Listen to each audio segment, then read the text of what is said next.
Hi అండి, అందరికీ నమస్తే ఫ్రెండ్స్. 125 గ్రాముల పెసరపప్పు నానపెట్టుకున్నానండి. ఒక అరగంట ముందు అల్లం పచ్చిమిర్చి టేస్ట్కి సరిపడా 2 కేజీలు వరిపిండి అండి. ఉప్పు కళ్ళుప్పు నీళ్ళల్లో వేసుకొని కలుపుకున్నానండి. నెయ్యి 1 కప్ వేసుకున్నాను. జీలకర్ర వేసుకున్నానండి 4 స్పూన్ల వరకు. అలా కలుపుకొని ఇప్పుడు చేసుకుని వేసుకుంటున్నానండి. ఆయిల్కి సరిపడా వేసుకోవాలండి. అట్లా ప్రెస్ మీద నొక్కుని పేపర్ మీద వేసుకోవాలండి.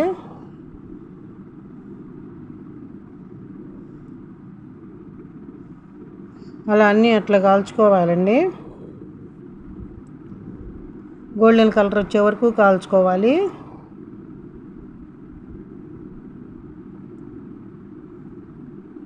ఇప్పుడు కొంచెం లైట్గా ఉన్నాయి కదండి.